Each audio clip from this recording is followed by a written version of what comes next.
Miira koo wallaalee kan ta'e waliisaa waa'ee koo ofii kootiif gaaffii tarreessa.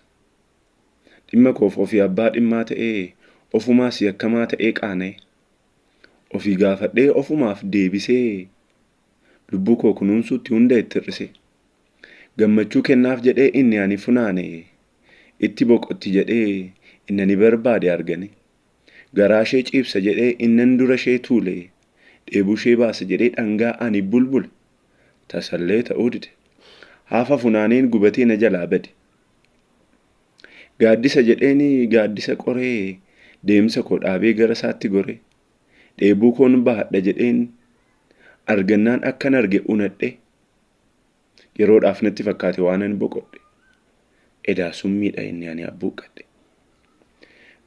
Michuudha jedhee namni ani itti siiqee mukoona dagachiisa seeqee dadhabuus harka na qaba jedhe.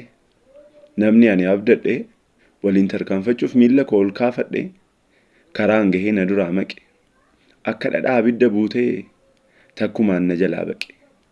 Karoora koo isa ani toora naqe al tokkoon harkarraan haqe. Wanti ani yaadu akkas ta'uu didee akka ani karoorsu irraan gadee kan ani hojjedhus milkii irraa badee eebbina irraa gorii naan oode.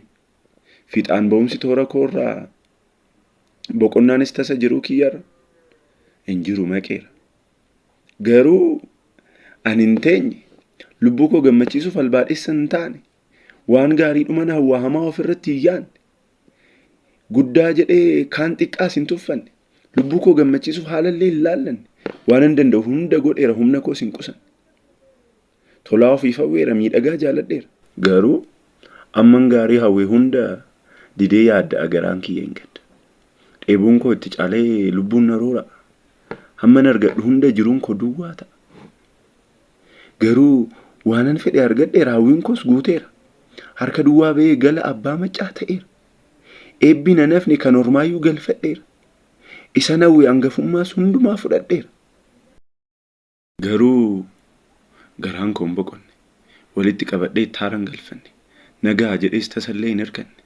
Garaa koo buufadhee waan ani qabu hin nyaanne. Gammadi lubbuu koo waan hunda qabda. Boqodhuu jiraadhu kanarra maal barbaadda? Waggaa hedduu waan si ga'u argatteetta. Hirruu tokko hin qabdu hunda guuttatteetta. Jedheen itti dubbadhee irra deddeebi'e. Tarreessee hundumaa toora kaa'ee. Itti agarsiisee gosa gosaan lakkaa'ee. Argitee fuula naaf iftiin kolfiti se'e. Uffeedhaan naaf simatti aara galfatti. Ga'ee kanarra maalan barbaada naan jetti jedhe. Jedhee lafa garaa koo gaheera. Anaa jedhu amma xumureera. Lubbuu koo garuu ammumaatti caale. Qaawwaa jira hin guunne ammallee.